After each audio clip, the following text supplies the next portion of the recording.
Hello! Alors on se retrouve aujourd'hui sur ma chaîne pour une nouvelle vidéo avec un nouveau thème que j'ai encore jamais abordé. Et jusqu'ici vous avez vu des bilans couture, des hauls tissus, vous avez vu aussi la couture de manteau. Et donc là j'avais envie de faire une petite séquence par rapport à mes essentiels que j'utilise en couture. Alors un petit rappel, moi je suis Edwige et vous êtes actuellement donc sur la chaîne de Cousons et Chiffonnons et vous pouvez aussi me retrouver sur Instagram sous le même nom, Cousons et Chiffonnons. Voilà, donc on va démarrer tout de suite. Alors cette vidéo elle m'est venue un petit peu par hasard, je me suis dit... c'est vrai qu'au départ, quand j'ai commencé la couture, j'avais déjà quelques petits accessoires, enfin déjà quelques ustensiles. Ouais, ustensiles, je sais pas, enfin voilà, j'avais déjà un peu de matos pour coudre. Le réglet, j'avais le découvite, etc. Et puis ensuite, on s'approprie un petit peu, je trouve, notre méthode, rien que pour la découpe de tissu. Et puis ensuite, pour certaines étapes durant la couture. Voilà, comment est venue ma vidéo. Je me suis dit, c'est vrai que quand on démarre, des fois, il y a tellement un nombre incalculable de matériel que pour le coup on pourrait se sentir un petit peu perdu. Est-ce que c'est vraiment utile? À quoi ça sert? Dans quel contexte on utilise tel ustensile? Et notamment, enfin moi notamment je vais vous parler d'une chose qui au final... Au départ, je me suis dit, oui, je sais pas trop, enfin voilà, ça va me servir juste à ça. Et en fait, non, c'est beaucoup, enfin, j'ai tenté d'autres choses et au final, voilà, je me suis approprié un petit peu l'objet en question. Voilà, bon, je vais tout de suite commencer. Donc, dans mes 10 indispensables en couture, la première chose, vous le voyez derrière, c'est mon mannequin réglable. Donc, c'est un mannequin que j'utilise beaucoup pour ma part. Et vous voyez, c'est un mannequin réglable au niveau d'ici, donc la poitrine, la taille et les hanches. Ensuite, on a ici également des points de réglage. Et puis, on a aussi le dos. Ce que je trouve très pratique, c'est que le mannequin, du coup, il est réglé à ma taille. Ce qui fait que quand je réalise une couture, eh bien, je sais tout de suite si le vêtement va m'aller, s'il est bien ajusté, et ça m'évite en fait d'enlever mes vêtements, de l'essayer, de le passer vite. Donc pour cette raison-là, qui est le premier objectif et le premier but d'un mannequin quand même, mais c'est surtout aussi pour mettre en attente un projet, puisque moi des fois je me mets à coudre et je termine pas forcément dans la foulée, et mine de rien ça permet quand même de poser son projet sur quelque chose qui tient la route, quoi. C'est pas au bord d'une chaise. Donc je trouve ça assez pratique, et le fait qu'il soit tournant, c'est aussi pas mal. Et vous voyez, la matière, c'est un espèce, j'aime pas trop toucher ça moi, mais vous savez, un petit peu de la feutrine. Donc voilà, les aiguilles, ah j'aime pas ce bruit, les aiguilles se piquent très facilement. Voilà pour ce mannequin. Je vous mettrai la référence. Moi je l'avais acheté sur La Redoute, un certain prix, mais je pense que c'est un bon investissement de mettre dans un mannequin, parce que ça sert à tous les coups finalement. Alors ensuite, l'objet, donc mon indispensable, eh bien c'est vrai que je l'ai pas eu tout de suite, cet indispensable. Vous voyez, donc c'est un ciseau, mais c'est un ciseau cranteur. Voilà, je vous montre. C'est la marque Rascol. Honnêtement, j'avais mis le prix parce qu'on sent hein, qu'il est assez, qu'il est costaud, que la lame, elle est bien costaud. J'avais mis le prix parce que je m'étais dit que pour que ça fonctionne vraiment bien et que ça fasse l'effet voulu, il fallait quand même prendre quelque chose qui tienne la route au niveau de la qualité. Donc Je l'ai acheté un petit peu sur le tard, ce ciseau. J'avais vu dans une vidéo de... Enfin, je voyais souvent dans les vidéos de Raphaël DVN que je la voyais en fait avec son ciseau cranteur et les bords étaient super jolis parce que un bord cranté, c'est toujours très chouette.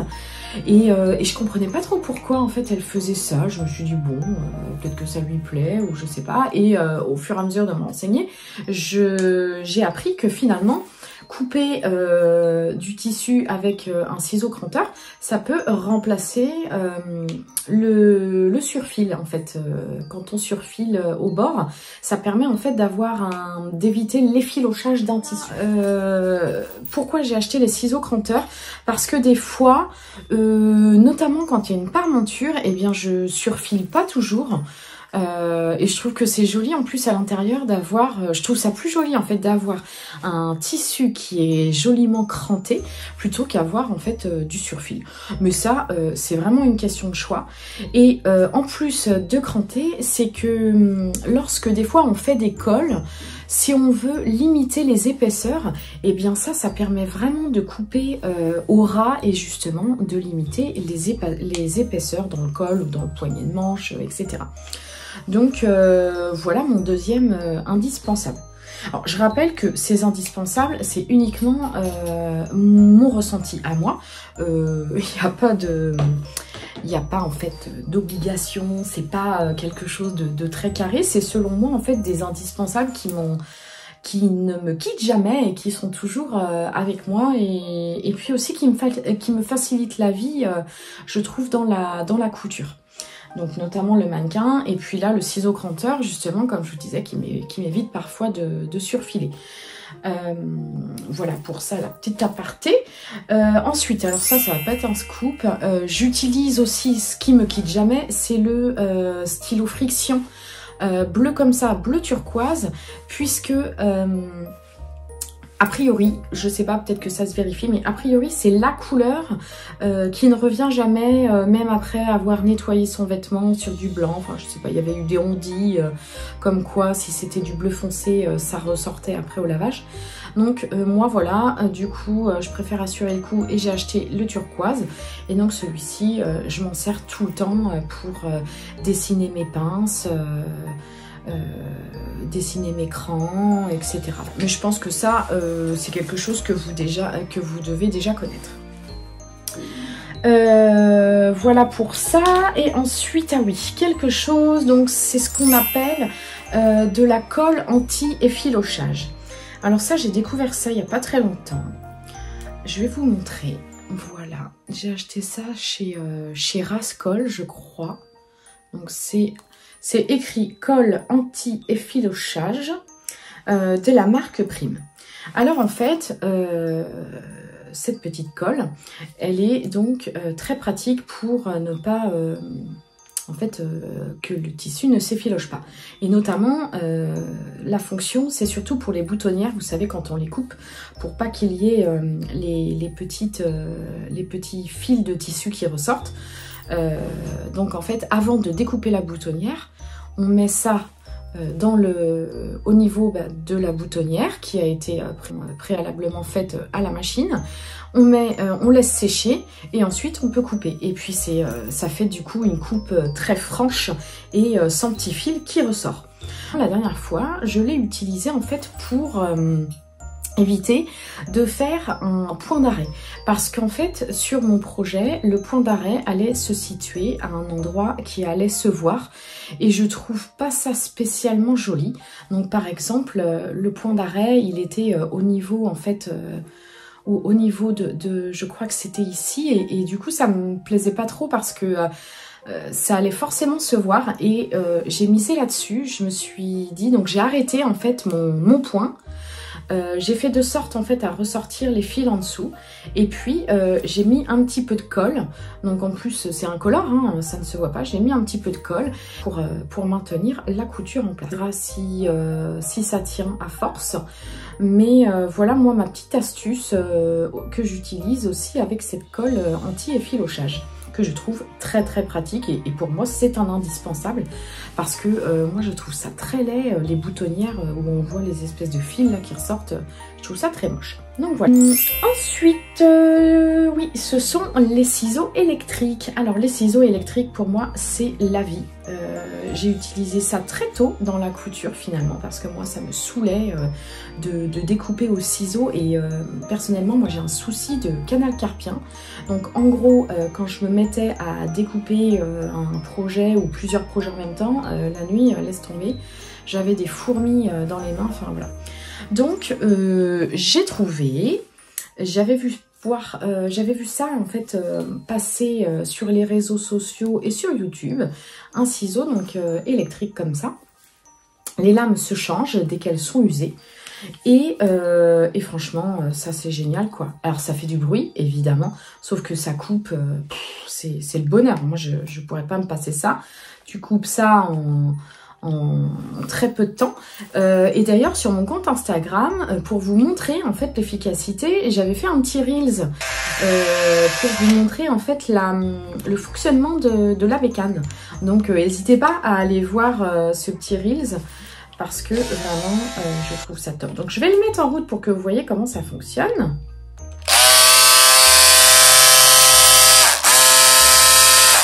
Voilà. Donc vous voyez, ça fait un petit peu de bruit, mais par contre ça coupe tous les tissus. J'ai tout coupé, le jean, le jacquard, la laine, tout. Et ça passe dans tout, le polaire, etc. Donc voilà, ça c'est l'indispensable. J'aurais presque pu en parler en premier parce que honnêtement, s'il tombe en rade, j'en rachète un, c'est clair. Donc voilà, c'est pas très cher, hein. J'avais trouvé ça moi sur notre cher ami Amazon, hein, mais je crois que aussi Rascol le vend. Donc ça doit être dans une trentaine d'euros quoi. Mais franchement, pour moi ça va être, c'est très utile et en plus ça va durer un sacré moment quoi. Donc voilà. Pour ce 1, 2, 3, 4, 5e indispensable. Alors ensuite le 6e indispensable. Alors je l'appelle l'espaceur à boutonnière. Je ne sais pas comment ça s'appelle. C'est écrit en anglais là, expanding, donc ça veut dire espaceur hein, pour moi. Voilà, donc le petit dessin, j'ai trouvé ça sur un site, ah je sais plus quel site, je crois que maintenant Rascol aussi doit le vendre. Donc voilà, donc vous voyez c'est comme une petite échelle comme ça et c'est super pratique parce que vous n'avez même pas besoin de mesurer votre chemise ou votre manteau. En fait ça s'écarte régulièrement, uniformément. Voilà. Ensuite, vous posez en gros la règle sur votre tissu. Ici, vous avez les trous pour pouvoir faire votre coup de crayon. Franchement, c'est le top quoi. Enfin, ça, je pourrais pas m'en passer quoi. La facilité, géniale. Donc voilà pour ce petit ustensile dont je ne me passerai plus. De toute façon, après, au dos, vous avez toute la petite notice hein, qui vous explique comment ça fonctionne. Mais voilà, pour l'indispensable numéro 6. Ensuite, numéro 7, mes poids. Alors, mes poids, lorsque on est en train de découper un tissu... eh bien oui, voilà, on utilise juste les poids pour ça. Alors moi, j'utilise des poids bien spécifiques, des poids de musculation, tout simplement. Alors attendez, est-ce que j'en ai différentes? Voilà, alors vous voyez, c'est aussi simple que ça. Moi, je fais de la muscu, donc Marjorie, hein, un petit clin d'œil, puisque nous sommes... enfin, il y en a sans doute d'autres, hein, mais en tout cas, nous savons toutes les deux que nous sommes des fans de musculation. Donc, moi, j'ai toujours mes poids chez moi et je trouve ça super pratique. C'est plat. C'est lourd, ça bouge pas. J'ai donc plusieurs grosseurs. Voilà. Moi, ça me va tout à fait. Je vois certains avec des petites rondelles. J'aurais peur que ça bouge. Après, j'ai jamais testé. Hein, je juge pas. Hein, mais voilà. Moi, voici ma méthode pour fixer le tissu sur ma table lorsque je découpe. Et donc, l'indispensable numéro 8. Il est juste ici, c'est mon mini-fer à repasser. Voilà. Alors, je vous en ai parlé un petit peu de ce... Pourquoi je fais ça? Je vous en ai déjà parlé un petit peu de ce petit fer à repasser, je crois, dans ma vidéo où je parle de mon manteau magnésium. Je m'explique. Au départ, je n'avais pas ce petit fer à repasser. Et je me suis équipée il y a 6-8 mois d'une centrale vapeur de chez, elle est juste ici, de chez Philips. Qui est géniale parce qu'elle est thermo-régulatrice, enfin le top, enfin voilà. C'était vraiment un choix de ma part de m'équiper de cette centrale vapeur. Mais le souci, c'est que quand on veut fixer du thermocollant, eh bien, le pouvoir en fait de chauffe n'est pas adapté pour le thermocollant. Donc c'est une information importante à savoir parce que vous allez pouvoir insister pour coller votre thermocollant, mais avec une centrale vapeur thermorégulée, vous n'y arriverez jamais. J'avais vu ça moi une fois sur Instagram, quelqu'un avait partagé l'info. Donc voilà, et c'est pour ça que pour fixer du thermocollant, j'ai juste acheté ce petit fer à repasser qui prend pas de place, il se range dans un tiroir, il chauffe très rapidement et il est tout petit, il est mignon. Et voilà, et il fait très bien le job. Donc voilà pour le 8e indispensable. Alors, l'indispensable numéro 9, c'est ce portant à bobine. Je trouve que c'est très pratique parce qu'en fait, on voit bien chaque couleur. Alors, vous voyez qu'il commence à se remplir. Peut-être que j'en achèterai un autre. Je sais pas, pour le moment, ça me convient bien. Mais voilà, alors c'est pas très ordonné. C'est vrai que j'aurais pu le mettre par couleur, mais bon, peu importe.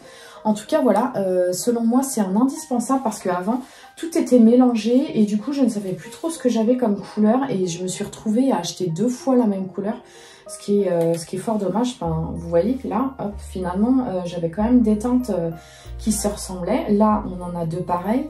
Là, j'ai du jaune. Enfin, vous voyez, c'est un peu ballot, quoi. Donc ça m'a vraiment permis de mettre de l'ordre dans mes bobines. Et donc ensuite, on va terminer avec l'indispensable numéro 10 qui est une règle, je crois qu'on appelle ça une règle chinoise. Mince, une règle chinoise en plastique comme ça. Alors ce que je trouve très pratique avec ces règles-là, c'est que justement, on a chaque mesure ici. Si je vous mets ça de plus près, hop là. Voilà. En fait, les traits, c'est 0,5. Donc, c'est super pratique. C'est droit. On a les angles droits. Franchement, pour moi, c'est une règle de feignasse. C'est-à-dire que quand t'as pas trop envie de t'enquiquiner à mesurer pour être sûr que ce soit droit, tu prends ça et de toute façon, tu as ton point ici, tu vas au bout et puis... je ne sais pas si je m'explique bien, mais... voilà, pour moi, c'est la règle de la flemmarde, qui est très pratique. On a les angles. Alors, je crois que pour le biais, ça doit être très, très pratique. Perso, je ne l'ai pas encore utilisé pour le biais. Mais voilà, pour cette règle-là. Eh bien, écoutez, on a terminé pour mes 10 indispensables... mes 10 indispensables en couture que j'estime que je ne pourrais pas me passer. J'espère que cette vidéo vous aura plu et surtout qu'elle vous aura aidé en fait par rapport à des petites questions peut-être que vous aviez concernant tel ou tel accessoire. En tout cas, moi, je suis toujours très curieuse de nouveaux petits objets en couture. Alors évidemment, si vous aussi, vous avez des indispensables qui pour vous, on ne peut pas s'en passer. C'est pas normal. Edwige, elle n'a pas ça. Voilà, moi je suis toujours très curieuse et j'adore avoir... je suis très gadget, moi. Voilà. Donc, eh bien, vous me dites ça en commentaire. Je vous remercie encore de me suivre sur cette chaîne. Et puis, je vous dis à bientôt. Passez de belles fêtes de Noël, belles fêtes de fin d'année. Vraiment, prenez bien soin de vous. Profitez bien de vos familles. Et puis moi je vous dis en 2022 parce qu'à mon avis ce sera la dernière vidéo de l'année 2021. Je vous fais des gros bisous, je vous dis bye bye.